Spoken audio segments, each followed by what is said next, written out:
우리 하나님의 말씀은 빌립보서 4장 10절에서 14절까지 말씀입니다. 5절인데 우리 다 한 목소리로 같이 합독하겠습니다. 내가 주 안에서 크게 기뻐함은 너희가 나를 생각하던 것이 이제 다시 싹이 남이니 너희가 또한 이를 위하여 생각은 하였으나 기회가 없었느니라. 내가 궁핍함으로 말하는 것이 아니니라. 어떠한 형편에든지 나는 자족하기를 배웠노니 나는 비천에 처할 줄도 알고 풍부에 처할 줄도 알아. 모든 일 곧 배부름과 배고픔과 풍부와 궁핍에도 처할 줄 아는 일체의 비결을 배웠노라. 내게 능력 주시는 자 안에서 내가 모든 것을 할 수 있느니라. 그러나 너희가 내 괴로움에 함께 참여하였으니 잘하였도다. 아멘. 아멘. 오늘 말씀 제목은 잘하였도다입니다. 잘하였도다. 오늘 본문에 사도 바울은 빌립보 교회 성도들을 크게 칭찬하고 있습니다. 잘하였도다. 잘하였도다. 뭘 잘했다는 말입니까? 오늘 말씀 14절에 보니까 그러나 너희가 내 괴로움에 함께 참여하였으니 잘하였도다. 뭘 잘했느냐? 뭐 다른 것도 잘했겠지만은 사도 바울의 괴로움, 사도 바울의 고난, 사도 바울의 사역, 거기에 함께 참여한 것이 잘했다. 그분 빌립보 성도들이 어떻게 참여했나요? 그게 바로 10절 말씀이죠. 내가 주 안에서 크게 기뻐하면 너희가 나를 생각하던 것이 이제 다시 싹이 남이니. 빌립보 성도들이 사도 바울을 생각했다는 게 뭡니까? 다시 싹이 났다는 게 뭡니까? 빌립보 교회 성도님들이 사도 바울에게 다시 헌금을 보낸 것이죠. 성경 뒤에 보니까 에바브로 디도를 통해서 빌립보 교회 성도들이 선교 헌금을 사도 바울에게 보낸 것입니다. 그 전에 처음부터 빌립보 교회 성도들이 교회가 세워지고 나서 사도 바울이 선교 사역을 할 때 선교비를 보내고 여러 가지로 사도 바울을 많이 도왔는데 어떤 연유에서든지 중간에 그것이 좀 끊겼어요. 끊겨 있었는데 이 빌립보서를 쓸 그 당시에 다시 에바브로 디도를 통해서 사도 바울에게 선교 헌금을 보내니까 그 선교 헌금을 받고 사도 바울이 잘했도다 하고 칭찬하는 것입니다. 사도 바울이 이렇게 칭찬한 이유는 사도 바울이 갑자기 돈이 생겨서 기뻐가지고 그런 것이 아니죠. 갑자기 선교헌금이 들어오니까 너무 좋아가지고 그동안 돈이 없었는데 아주 잘 됐다. 그래서 사실 칭찬한 것이 아닙니다. 물론 감옥에서도 돈이 많이 필요하고 또 여러 가지 선교비가 부족하죠. 그런데 오늘 말씀에 내가 궁핍함으로 말하는 것이 아니라 내가 없어서 지금 너희들이 돈 보내준 것 때문에 내가 기뻐하는 것이 아니다. 뭐가 정말 내가 기쁘고 너희들 칭찬하느냐? 그렇게 너희들이 이 사역에 복음 사역에 동참하고 그렇게 어려운 가운데서도 헌금을 하여 같이 하나님 나라의 사역을 할 수 있을 정도로 성장한 것이 너무 기쁘다는 것이죠. 그렇게 믿음 안에서 너희들이 같이 하나님 나라를 향하여 일할 수 있다고 그렇게 나오는 것이 너무 감사하다. 그 동참이 너무 감사하다. 사도 바울은 계속 말하죠. 11절에 어떤 형편에든지 나는 자족하기를 배웠노니 나는 비천에 처할 줄도 알고 풍부에 처할 줄도 알아. 모든 일 곧 배부름과 배고픔과 풍부와 궁핍에도 처할 줄 아는 일체의 비결을 배웠노라. 나는 사실 어떤 형편에서든지 난 자족하기를 배웠다. 나는 비천에 처할 줄도 알고 풍부에 처할 줄도 알고 배부름과 배고픔과 풍부와 궁핍에도 내가 다 이길 수 있는 그런 비결을 주님으로부터 배웠다. 내가 예수 그리스도의 사역을 시작하면서 나는 모든 것을 자족한다. 나에게는 물질이 있거나 없거나 상관없다. 너희가 나에게 헌금을 보내주어서 정말 고맙고 정말 필요를 채워서 너무 감사하지만 그러나 그것은 나에게 중요한 것은 아니다. 그런데 정말 중요한 것은 뭐냐? 너희들이 그렇게 헌금에 동참하고 그렇게 같이 고난을 받을 수 있다는 것이 너무 감사한다. 하나님이 나를 도와주시니 나는 모든 것을 할 수 있다. 내게 능력 주시는 자에서 나는 모든 것을 할 수 있다. 이 구절, 이 말씀이 오늘 정말 하나님 안에서 내가 모든 것을 할 수 있다고 하는 그런 긍정적인 믿음이 뭔가를 우리에게 확실히 보여주는 것입니다. 그동안에 이 능력 주시는 자 안에서 내가 모든 것을 할 수 있다. 이 구절을 사실 많이 잘못 해석해 왔습니다. 많은 부흥사와 목사님들이 이 구절을 들면서 우리는 할 수 있다. 우리는 모든 것을 할 수 있다. 하면 된다. 해보자. 이렇게 긍정적인 믿음을 강조하는 그런 구절로 사용해 왔죠. 여러분, 물론 성경은 긍정적인 믿음을 강조하고 있습니다. 우리가 무슨 일을 할 때에도 성경이 아니더라도 세상 일도 무슨 일을 할 때 이게 된다라고 생각하고 해야지, 안 된다는 쪽으로 계속 생각하는 사람은 일을 시작하지도 못하고 잘 풀지도 않습니다. 우리가 옛날 60년대 그때 정말 후진국이었던 때가 있었습니다. 요즘에 이제 젊은이들은 잘 모르지만은 그때 정말 가난했습니다. 저는 그때를 살아봤기 때문에 얼마나 가난했는지 압니다. 그렇게 가난하고 후진국이었고, 그뿐만 아니라 국민들이 열등감에 찌들어져 있었어요. 우리는 안 된다. 우리 조선 사람은 못 뭉친다. 우리는 무조건 싸운다. 우리는 엽전들이다. 뭐 이런. 그게 일제시대 때 그 일본인들의 식민사관이죠. 그렇게 전 국민을 그렇게 세뇌를 시켰습니다. 그래서 조선 사람은 안 돼. 우리는 안 돼. 어디 나가면 우리는 싸워. 지금도 어디 뭐 미국 같은 데 가보면 이민들이 중국 사람이야, 일본 사람은 잘 뭉치는데 우리는 안 돼. 제가 막 그런 것에 대해서 야단쳤어요. 왜 우리라고 안 되느냐? 중국 사람이라고 안 싸우냐? 쟤들도 싸워. 다 싸우는 거 나 많이 봤어. 왜 우리는 안 된다고 생각하느냐? 우리도 뭉칠 수 있어. 한국 사람은 동업이 안 돼. 왜 안 돼? 우리도 동업할 수 있어. 근데 그런 생각을 쭉 사람들한테 심어놨기 때문에 그런 패배주의와 열등의식이 전 국민에게 깔려 있었다고 말이죠. 나라는 엄청나게 가난하고. 그런데 그때 어떤 정치가가 하나 일어나서 그 생각을 바꾸기 시작했습니다. 그 정치가가 주창했던 구호가 하면 된다. 하면 된다. 그래갖고 그걸 써가지고 막 험한 데다가 붙여놨어요. 주민센터 옛날에는 동사무소라는 데 가면 뒤에 하면 된다 하고 다 써 붙여놨습니다. 근데 하면 된다 그러는 게 처음에는 되긴 뭐가 돼. 다 비웃고 그랬는데 자꾸 그 얘기를 하니까 사람들 생각에 하면 된다, 하면 된다. 그러면서 되기 시작했어요. 그래서 우리나라가 70년대 일어나고 80년대 일어나면서 이렇게 지금 세계 강국으로 우리가 발돋을 했습니다. 지금 우리 젊은이들은 무슨 패배의식이나 열등감인 사람은 거의 없죠. 우리나라 젊은이들이 나가서 세계 무대에서 무슨 뭐 아카데미상, 무슨 뭐 빌보드 차트 막 이렇게 하는 거 보면은, 정말 대단하구나. 스포츠 같은 것도 우리 있을 때는 은메달 하나 땄다고 그냥 온 국민이 좋아해가지고 권투 선수가 은메달을 하나 땄어요. 그게 우리나라에서 딴 1000메달이었어요. 눈물을 흘리며 기뻐했는데 지금 막 금메달 몇 개 따도 눈 하나 깜짝 안 하죠. 그러죠? 그만큼 나라가 정말 긍정적인 의식이라는 것은 중요합니다. 그래서 그때 교회도 그런 긍정적인 믿음을 강조했다가 많은 부흥사 목사님들이 할 수 있다! 그걸 부르셨어요. 그래가지고 찬송도 막 할 수 있다 하시니는 나의 능력 주 하나님. 그런 이름 많이 불렀지 옛날에. 저도 막 엄청 많이 불렀습니다.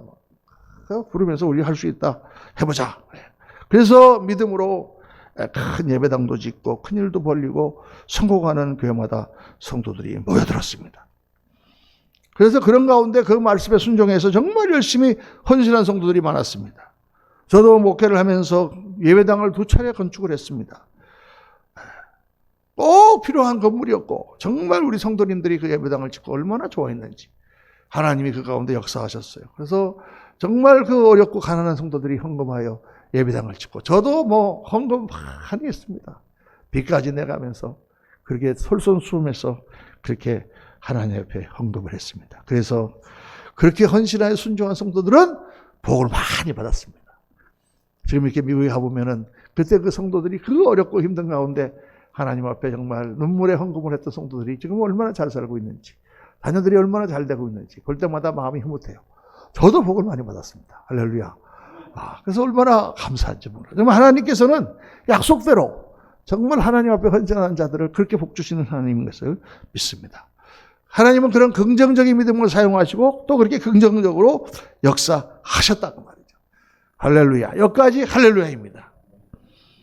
그런데 그런 긍정적인 믿음의 부작용이 일어나기 시작했습니다. 문제는 뭐냐? 그런 긍정적인 믿음을 세상적인 성공에 이용하기 시작한 것이죠. 목사님들조차도 하나님의 전을 짓는 것을 주님의 뜻을 따르는 게 아니라 자기 목회의 성공과 세상적 명예를 위해서 했다고 말이죠. 건축을 위해서 성도들에게 헌금을 강요하고 성도들에게 돈을 빌리고 갚지 않는 일들도 빈번히 일어났다고 해요.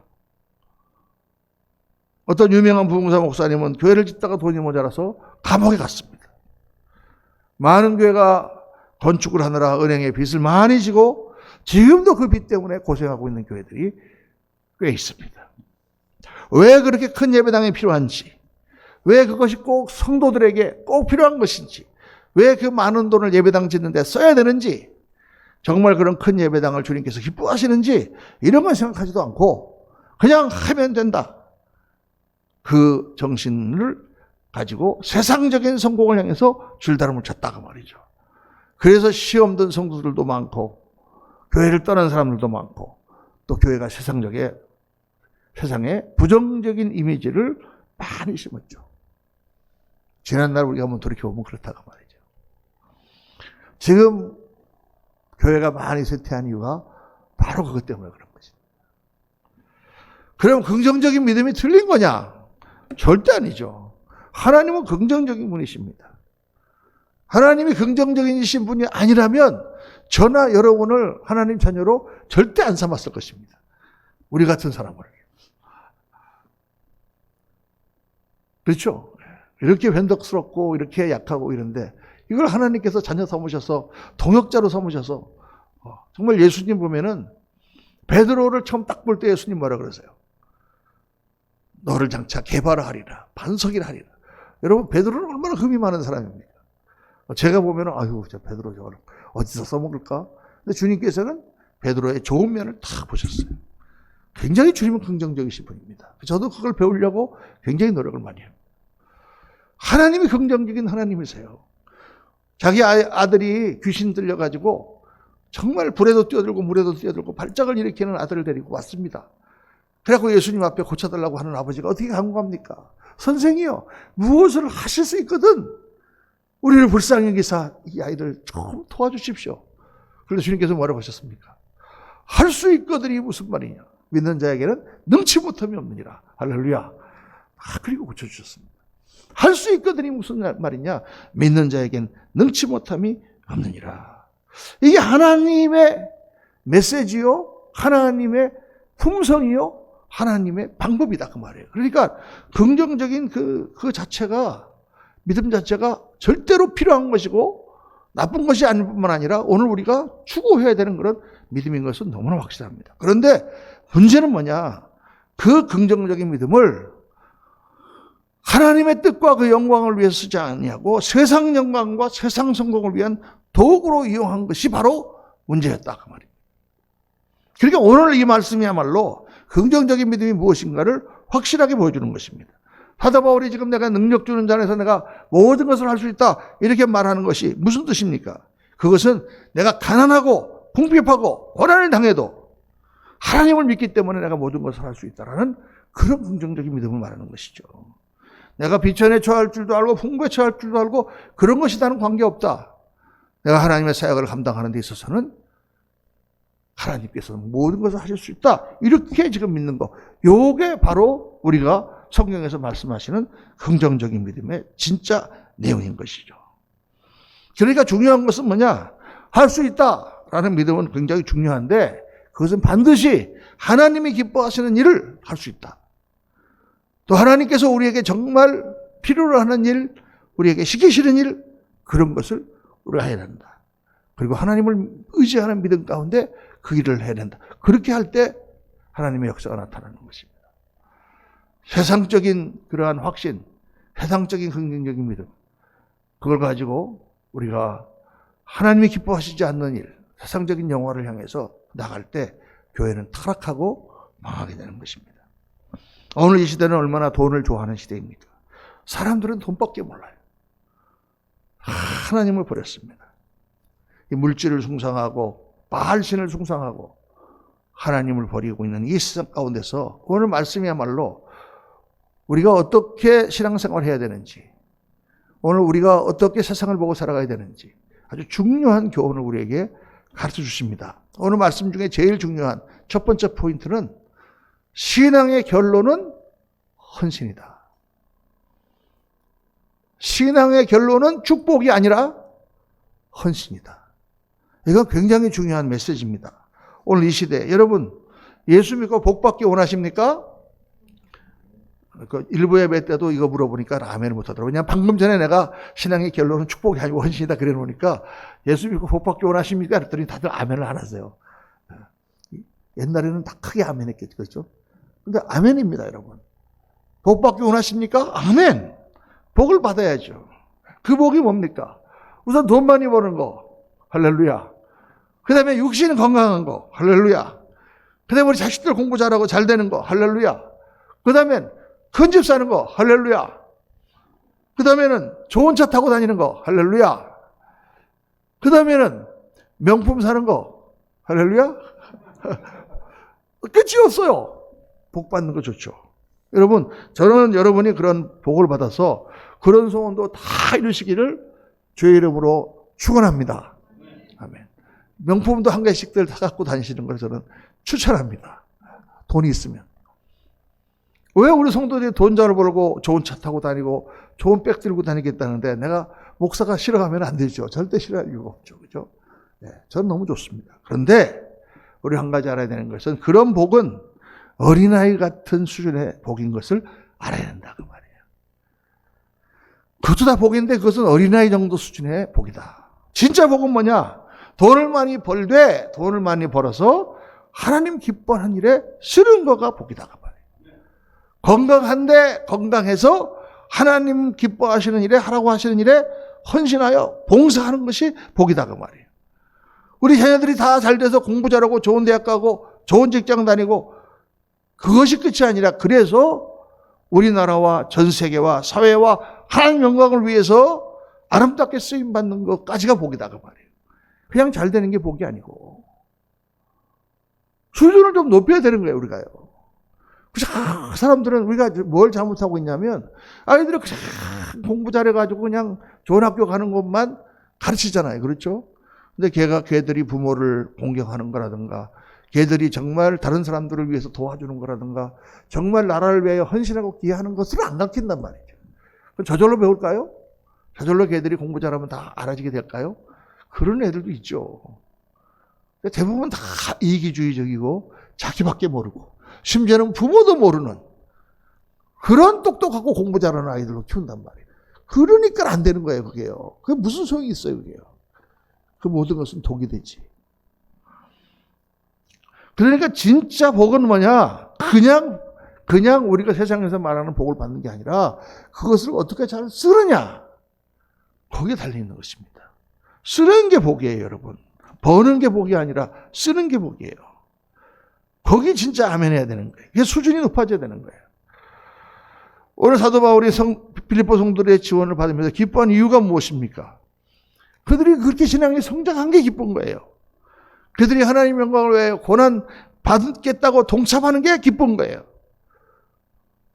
어떤 홀어머니가 남편은 일찍 돌아가시고 아들 하나를 키웠는데 정말 눈물로 아들을 키웠습니다. 고생하면서. 이 아들이 어려운 가운데도 공부를 잘해서 좋은 대학 들어갔어요. 좋은 대학을 졸업하고 좋은 회사에 취직했습니다. 그런데 취직해갖고 한 달쯤 지났는데 이 아들이 저녁 때 퇴근하면서 들어오면서 뭘 하나 싸갖고 왔어요. 그래서 이게 뭐냐 그랬더니 어머니 선물이에요. 오늘 첫 월급 탔어요. 그러니까 까보니까 거기 어머니 내복이 들었어요. 옛날에는 이게 어머니 첫 월급을 타면 어머니 내복을 사드리는 그런 것이 도리였습니다. 라떼는 그랬단 말이에요. 라떼는. 요즘엔 안 그러나요? 저도 뭐 한 번도 해본 적 없는데 우리 때는 그래야 된다 그렇게 얘기들을 많이 했어요. 자, 그랬다 치자 그 말이에요. 예화예요. 그랬다 치자. 그 어머니가 너무 기뻐. 왜 기쁩니까? 그동안 추워갖고 떨어가지고 그냥 내복이 없어가지고 고생했는데 내복이 생겨서 너무 기뻐. 할렐루야. 그렇습니까? 그게 아니죠. 이게 뭐 어린아이라도 다 알 거예요. 내복이 생겨서 기쁜 게 아니잖아요. 우리 아들이 커서 이제는 이 회사를 다녀서 첫 월급을 탄 게 너무 기쁘고 그 다음에 그 아들이 어머니를 잊지 않고 내복을 사온 게 너무 기쁘고 그게 기쁜 것이지 무슨 내복이 없어가지고 내복 입은 게 기뻐하는 그런 스토리가 어디 있습니까? 여러분 이게 되게 우스운 스토리 같아도 바로 우리의 삶이 신앙의 삶이 바로 이거예요. 버는 게 기쁜 게 아니라 그 돈을 어떻게 쓰는 게 정말 기쁜 거죠. 그게 가치 있는 거죠. 여러분, 성도님들이 헌금을 많이 하면은 저는 목회를 쭉 하면서 특별히 형편이 어려운 성도들이 눈물의 헌금을 합니다. 그러면은 목사는 한편으로는 기쁘면서도 한편으로는 걱정이 돼요. 지금 먹고 살기도 힘들 텐데 왜 이렇게 헌금을 많이 했나? 내가 대신 헌금을 해주고 싶어. 너 헌금 좀 하지 마라 그러고. 그런데 참 기뻐요. 한편으로는 눈물을 흘리고 걱정하면서 또 기뻐요. 왜? 그렇게 하나님을 어려운 가운데서 하나님 앞에 헌신하는 믿음으로 성장했기 때문에. 그게 너무 감사한 거죠. 그리고 하나님께서 그 눈물의 헌금을 받으시고 반드시 그 성도의 기도를 응답하시고 축복해 주실 것이기 때문에. 그리고 그가 주님 앞에 갔을 때 영원한 영광, 하나님 주시는 면류관을 받을 것이기 때문에. 그 목사의 마음은 항상 그런 거예요. 한편으로는 성도들이 뭘 하면은 참 마음에 걱정이 되면서도 한편으로는 그렇게 하나님 앞에 헌신하는 성도를 보면서 참 감사하다. 하나님 정말 하나님께서 그 기도를 들으시고 역사해달라고 눈물로 기도하고 되는 것이죠. 요즘에 이 시대는 요즘에 또 신앙하는 신앙자들이 헌신에 대해서 잘 알지를 못합니다. 하나님 주시는 은혜와 사랑과 은혜에 대해서는 교회에서도 많이 말하고 또 많이 그렇게 누리지만은 헌신해라, 봉사해라, 눈물로 어렵고 힘들 때 목숨을 걸고 헌신해라 이런 설교를 하면 요즘 별로 인기가 없어. 그렇죠. 충성해라 그런 말은 잘 그래서 가르치지 않습니다. 그러나 엄격히 말해서 받기만 하는 신앙은 열매도 없고 상급도 없는 것입니다. 사실 엄격히 말해서 받기만 하고 끝나는 인생은 망한 인생이에요. 쓰레기 인생이에요. 여러분, 애가 태어났는데 얘가 부모가 돈이 많아. 그래서 얘가 아무 일도 안 하고 어렸을 때부터 죽을 때까지 참 부모가 돈을 다 되져갖고 그거 받아먹고 살다가 죽었어. 할렐루야입니까? 편하게 살다 죽었네. 그 쓰레기 인생이죠. 그러면 생각해보세요. 이거 너무 간단한 건데 그건 좋은 인생이 아니에요. 어떤 사람이 왕이 됐어요. 아버지가 왕이라서 자기가 왕이 됐어. 왕으로 등록했는데 왕이 되놓으니까 자기가 권력이 있잖아요. 그러니까 그거 가지고 마음대로 사치하고 향락을 누리다가 그렇게 살다가 죽었어. 그럼 사람들이 그 왕을 어떻게 평가하겠습니까? 저 나쁜 왕, 악한 왕. 그렇죠. 그런데 왕이 태어났는데 그렇게 좋은 것을 받았음에도 불구하고 정말 자기를 헌신하고 정말 봉사하고 정말 고생하면서 그 왕 나라를 잘 살게 그렇게 했다 그러면은 사람들이 어떻게 생각하겠습니까? 훌륭한 왕, 위대한 왕, 대왕 이렇게 얘기하잖아요. 그죠, 여러분? 그러니까 이게 너무나 확연한 거예요. 인생을 우리가 어떻게 살아야 되는 게. 근데 어떻게 해갖고 사람들이 전부 이기주의적인 그런 생각만 가진 그런 아이들을 키우냐고 말이에요. 그것이 자기의 무덤을 파고 자기 자식들을 더 멸망으로 빠뜨리는 길인 줄을 왜 알지 못하냐고 말이에요. 여러분, 예수 그리스도께서 우리에게 참 왕이 되시는 것은 그분이 자기 자신을 다 희생하고 전부 물과 피를 쏟으셔서 우리의 죄의 값을 다 치르시고 우리를 품에 안으셨기 때문입니다. 하늘나라는 어떤 나라냐? 바로 그런 희생과 헌신자들이 높임을 받고 추앙을 받는 것이 바로 하늘나라죠. 그러니까 교회에서 무엇을 가르쳐야 되느냐? 그냥 복 받아라, 은혜 받아라 이것만 가르치면 되는 게 아니라 주님께 상급받는 법을 가르치고 헌신하는 법을 가르치고 그런 제자들을 양육하는 것이 교회가 되어야 되지 않느냐. 참 목사의 설교에 헌신과 희생을 강조하는 메시지가 많이 나와야 되지 않느냐. 그렇습니다, 여러분. 그런데 성도들은 헌신과 희생을 강조하는 설교를 하면 부담을 많이 느낀다. 그래 그냥 장로님들이 어떤 교회는 목사님 불러갖고 목사님 그렇게 설교하시니까 성도들이 자꾸 나가고 헌금이 줍니다. 어떻게 해야 됩니까? 죄 얘기는 될 수 있는 대로 하지 마시고 헌신, 봉사 이런 건 얘기하지 마시고 그냥 복 받아라. 그냥 좋다 이런 것만 얘기하십시오. 어떤 유튜브 보니까 어떤 어떤 목회자의 양심 고백 이렇게 해갖고 저는 양심 고백? 이 사람이 뭐 죄를 졌나? 하고 봤더니 그 고백한 거예요. 자기가 어떤 큰 교회 부임했는데 1년 동안 자기가 설교했는데 어느 날 조용히 장로님 부르더니 목사님 그렇게 계속 설교하시려면 교회를 나가십시오. 자기는 성경대로 그대로 가르쳤는데 왜 그러냐 했더니 그렇게 계속 헌신과 제자 이런 것만 가면은 성도들이 부담 느껴서 우리 교회 안 나옵니다. 그럼 뭐 해야 되느냐? 그러니까 축복이라든가 은혜라든가 용서라든가 그런 것만 해주십시오. 그래서 자기가 3년 동안 그렇게 했더니 성도들이 많이 늘었는데 자기가 너무 목사의 양심 가치를 느껴서 그 교회를 그만뒀다. 그 내용이에요, 내가 보니까. 그래서 양심 고백할 것도 없고 당연한 건데. 그러니까 그만큼 이 세상이 헌신을 싫어하고 희생을 싫어하고 좋은 거. 또 그래요. 어떤 분은 목사님 이제 막 데리고 왔는데 처음부터 그런 말씀하면 부담 느끼지 않습니까? 처음에는 좀 좋은 얘기 했다가 나중에 좀 잘하면. 근데 문제는요, 잘하질 않아요. 자기만 아는 신앙을 처음에 배우면 자기밖에 모르는 그런 신앙자가 됩니다. 자기 받는 축복밖에 몰라. 처음부터 잘 가르쳐야 돼요. 처음에 예수님 믿을 때부터 예수님 믿는 거 뭐를 의미하느냐? 그분이 당신 죄를 다 용서해주고 그분을 믿기만 하면 그분이 당신을 천국으로 데리고 가는 것을 믿어야 된다. 그리고 또 뭘 믿어야 되느냐? 그분은 당신의 주인이 되고 앞으로 당신은 그분에게 순종하며 그분 명령에 따라야 되며 그분을 위하여 헌신해야 된다. 여기까지 가르쳐야 되는 거예요.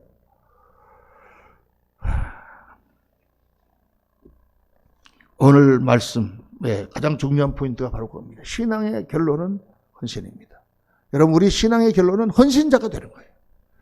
그냥 복받고 그냥 교회 다니는 성도가 되지 말고 꼭 헌신자의 자리에 올라가서 하나님 기뻐하시고 이 땅에서 하나님 진짜 참된 복을 받고 주님 앞에 갔을 때 영광의 멸류관 받는 그런 참 주님의 제자, 주님의 일꾼들이 되시기를 예수님의 이름으로 축원합니다. 둘째로 오늘 말씀에서 우리가 뭐를 깨달아야 되느냐? 물질을 초월해야 된다는 거예요. 이 세상에서. 12절에 나는 비천에 처할 줄도 알고 풍부에 처할 줄도 알아. 모든 일을 곧 배부름과 배고픔과 풍부와 궁핍에 처할 줄 아는 일체의 비결을 배우느라. 사도 바울은 완전히 물질을 초월한 사람입니다. 풍부에 처할 때도 할렐루야. 하나님을 찬양하고 또 없을 때도 할렐루야. 하나님을 찬양하고. 저도 그래요, 여러분. 사도 바울만 그런 게 아니라 지금까지 전 예수 믿고 40년을 다 그냥 물질을 초월해 살았어. 은행에 돈 없습니다. 한 푼도 없었습니다. 그래도 지금까지 하나님이 다 채워주셨고 지금까지 넉넉하게 살았고 부자로 살았고 늘 풍성했어요. 어떤 부자를 만나도 저는 주눅들지 않습니다. 그래서 돈 많은 거하고 나하고 무슨 관계가 있어요. 아무리 가난하고 아무리 부족한 사람 만나도 그분은 너무나 귀한 하나님의 영혼이요 귀한 사람인 것이죠. 목사가 그렇게 생각하지 않으면 되겠습니까? 여러분, 워낙에 이 세상이 돈으로 지배되는 세상이니까 주머니에 돈이 있으면 좀 마음이 넉넉하고 돈이 많으면 우울해지는 것이지만은 그렇지만 여러분, 그렇다고 해서 우리가 그런 거에 좌우되면 안 된다 이거예요. 우리가 없을 때도 할렐루야 해야 돼요, 여러분. 왜? 없으니까 내가 하나님을 더 의지하지 않습니까? 모든 것이 넉넉해지고 풍부해지고. 제가 옛날에 개척교회 할 때 하나님 앞에 늘 나가서 눈물로 기도할 때 좀 그 마음이 그랬어요. 조금 좀 넉넉해졌으면 좋겠다. 돈 걱정 좀 안 했으면 좋겠다. 그냥 좀 풍성해졌으면 좋겠다. 근데 하나님께서 그냥 채워주시는데 달랑달랑하게 채워주시는 거야. 이번 달 넘기면 또 다음 달에 또 월세랑 또 막 오는데 또 기도하면 또 달랑달랑 채워주시는 거예요. 아주 몇 달씩 그냥 한꺼번에 좀 이렇게 해주시면 어떠나. 네, 여러분. 몇 달째 하나님 채워주시니까요. 기도를 안 해. 목사도 기도를 안 해. 넉넉하니까. 그러니까 그때 달랑달랑 채워줬던 것도 하나님의 은혜. 그래서 하나님께 계속 이 목사를 붙들고 하나님께 기도하는 그런 목사로 만드시려고. 자, 그게 여러분, 그러니까 예수 믿는 사람은 무슨 주머니 따라서 허전하거나 주머니 따라서 넉넉하거나 그러면 안 돼요. 하나님이 나와 함께 계시니까 늘 넉넉하고, 하나님이 떠나시면 허전하고 그런 것이지. 할렐루야. 그러니까 물질 초래해야 됩니다, 여러분. 이 세상이 지금 돈, 바알 신앙, 만몬 신앙 완전히 그런 거에 빠져 있어요. 무슨 돈이 뭐라고. 돈이 많다고 얼마나 교만한지 몰라. 또 가난하다고 거기 열등감에 빠지고. 여러분, 예수 믿는 사람은 돈 없다고 열등감 빠지면 안 됩니다. 돈 없으면 어때? 아니 뭐 돈하고 나하고 무슨 상관이에요.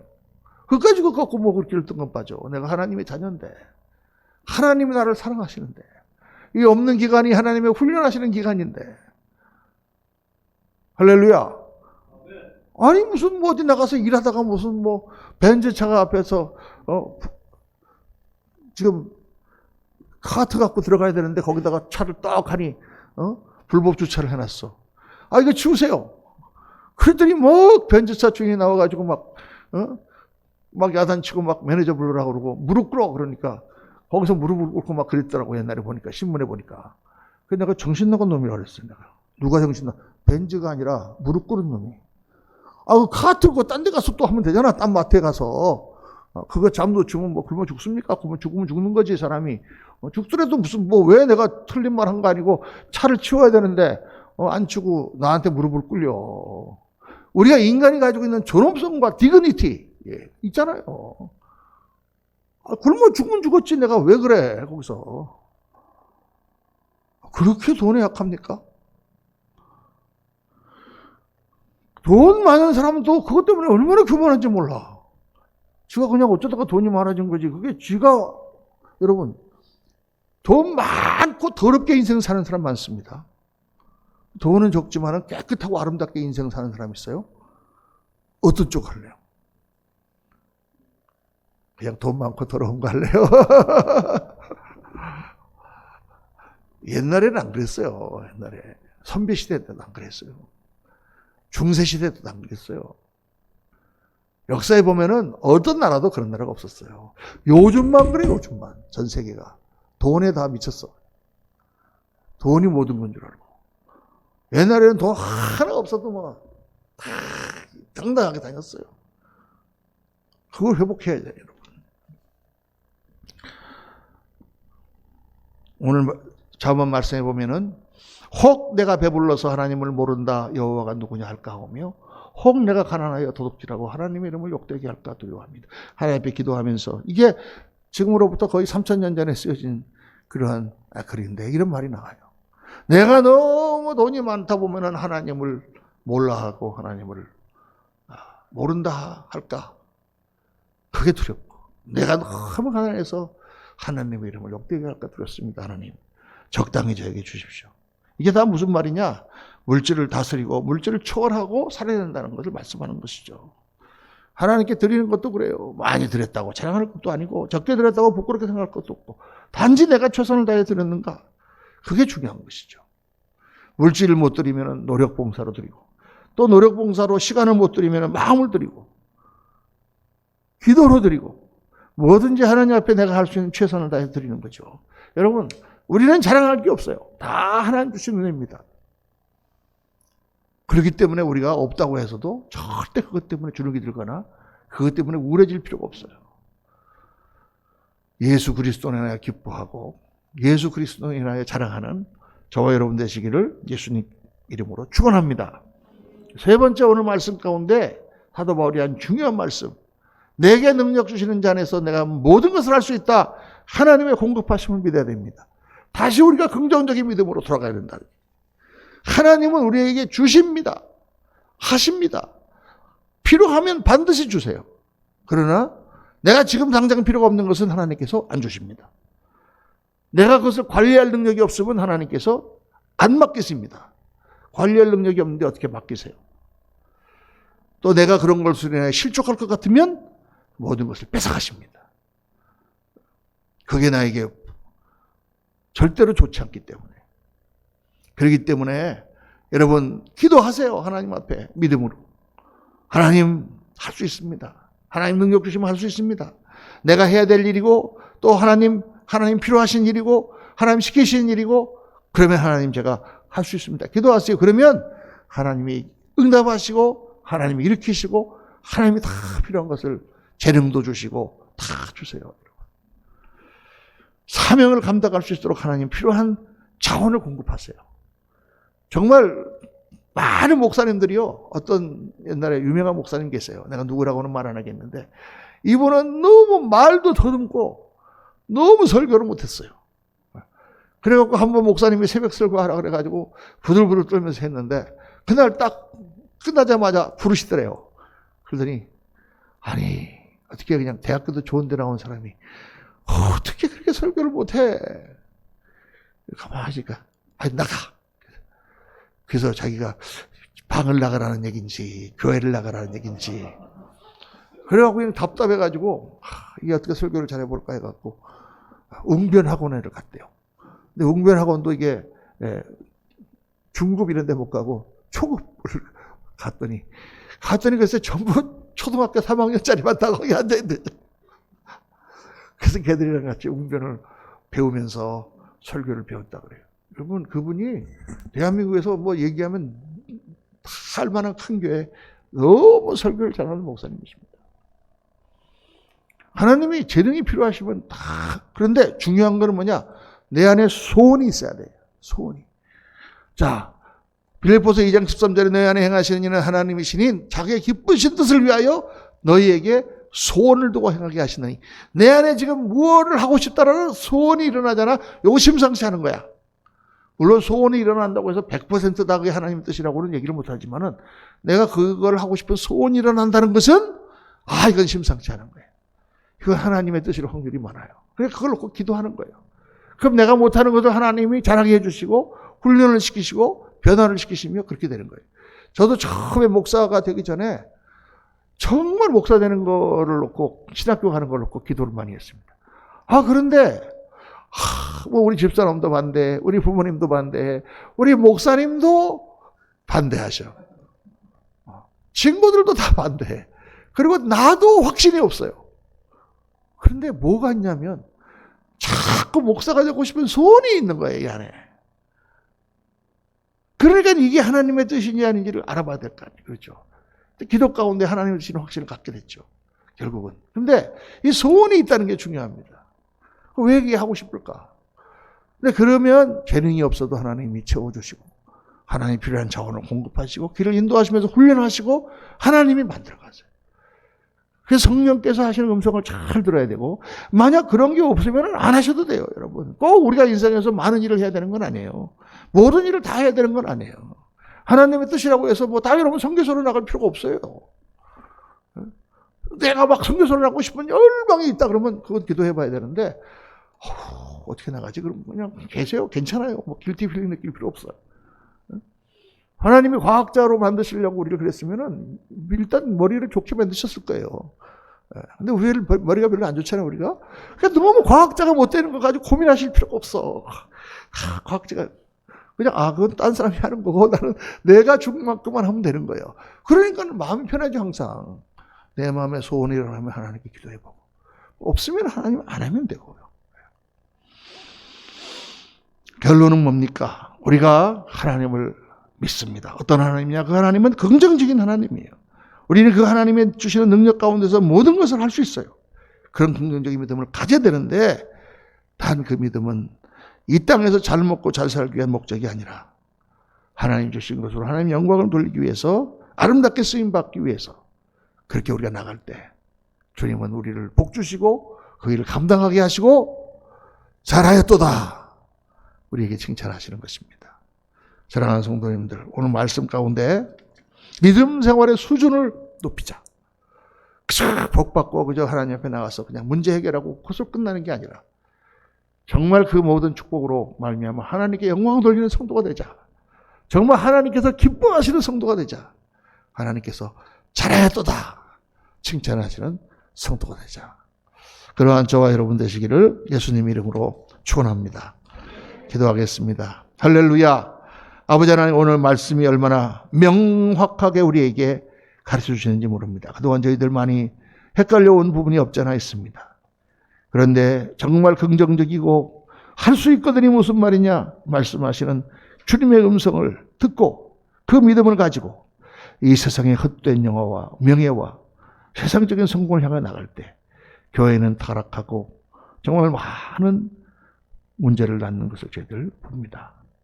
하나님 나라 영광을 위하여 이 세상을 초월하여 거룩하게 쓰임받고 어떠한 어려움과 고난이 있어도 주님 바라보는 긍정적인 믿음으로 다 이기고 그까지 것이 문제가 아니다. 하나님 주신 그 귀한 은혜에 대한 자부심과 그 자랑으로 가득 차서 세상을 이기고 승리하시는 우리 모든 성도님들 되도록 주님 축복하시고 역사하여 주옵소서. 우리 구주 예수 그리스도의 이름으로 기도하옵나이다. 아멘.